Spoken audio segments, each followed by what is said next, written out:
सिमुलतला पहुंचे जमुई सांसद श्री चिराग पासवान पत्रकार के परिवार के लोगों को दिया सांत्वना। जमुई जिला से सुजीत कुमार संग वसीम अकरम की रिपोर्ट। सिमुलतला के दैनिक अखबार के पत्रकार गोकुल यादव की हत्या के मामले में सोमवार 23 अगस्त को उनके परिवार से मिलने जमुई सांसद श्री चिराग पासवान सिमुलतला पहुंचे। वे परिवार के लोगों को सांत्वना देते हुए एसपी शौर्य सुमन से बात कर इस मामले की पूछताछ किया और फरार अपराधियों को जल्द से जल्द गिरफ्तार करने की बात कही। की कार्रवाई हुई है। 7 लोगों का इसमें नाम था सर, 5 लोगों को हमने गिरफ्तार किया है। 5 लोग इसमें गिरफ्तार हैं। 5 और बाकी के 2 जो एक मुख्य पंकज यादव है सर, उसके पीछे वो लगे हुए हैं सर। टाउन है सर, वारंट सर उसने ब्रेक करवा दिया है और प्रयास कर रहे हैं सर।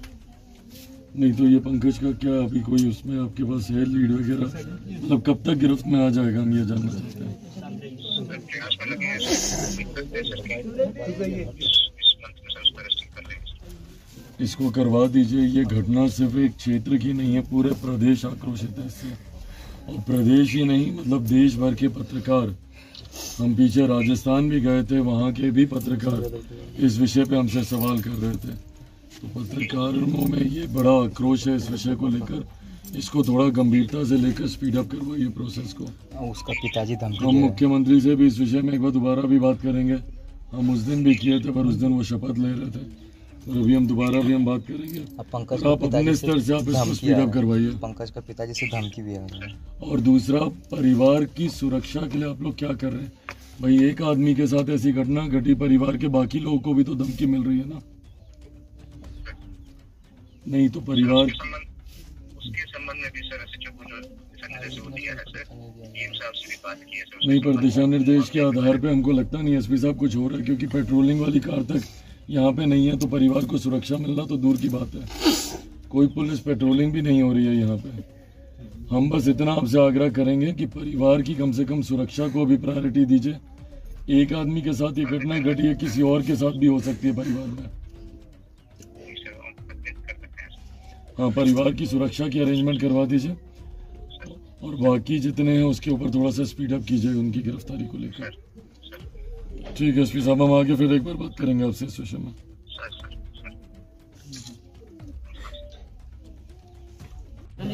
मुख्यमंत्री नीतीश कुमार जी ने हम सबको ये बात बताई कि भैया 15 साल पहले जंगल राज था। ये जंगल राज शब्द मुख्यमंत्री जी का ही सिखाया हुआ है सब लोगों को।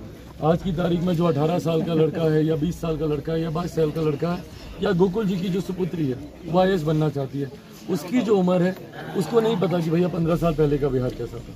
उसको मुख्यमंत्री जी ने बताया कि 15 साल पहले जंगल राज था। वो बोलते थे अपने भाषण में, अरे जाओ जाकर अपने बाप दादा से पूछो कि 15 साल पहले का बिहार कैसा था। आज उसी 15 साल पहले के बिहार से उन्होंने समझौता कर अपनी व्यक्तिगत महत्वाकांक्षाओं के लिए उन्होंने सरकार बना ली। और परिणाम स्वरूप क्या हुआ?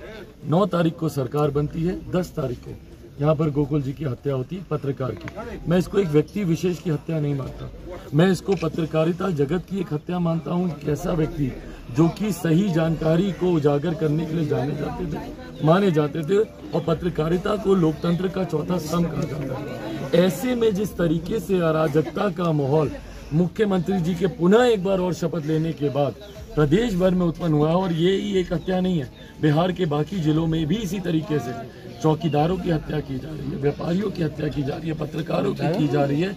ये अपने में दर्शाता है कि अपराधियों का मजा होना चाहिए। मेरा बस चले। 14 दिन बीत चुका है, अपराधी अभी तक नहीं पकड़ में आए। दिक्कत ये है कि न्यायिक प्रक्रिया की आड़ में जो लोग संरक्षण देने बैठ, पत्रकार साथी जानते हैं, हम लोग जानते हैं, सब जानते हैं कि किसने क्या किया।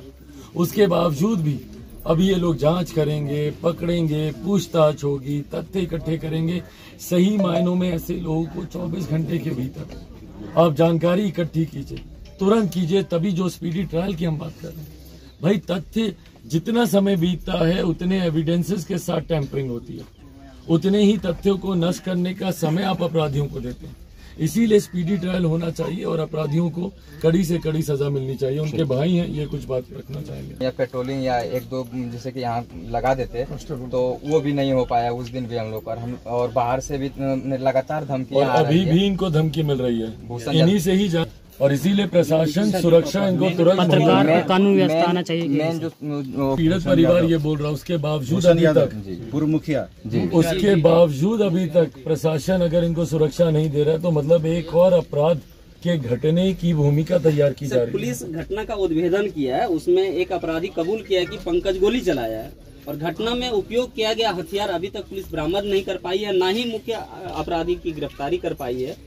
और जब भी पूछा जाता है तो वो सिर्फ और सिर्फ यही कहते हैं कि बहुत जल्द उनकी गिरफ्तारी जिस होगी। राज्य की पुलिस ही अपराधियों को संरक्षण दे, सोच लीजिए फिर उस राज्य का क्या होगा। जी। यहाँ पर जब रक्षक ही भक्षक बने बैठे हों, वही आपका दमन उत्पीड़न करने के लिए तैयार बैठे हों, तो सोचिए आप उम्मीद न्याय की गुहार आप किससे रखेंगे।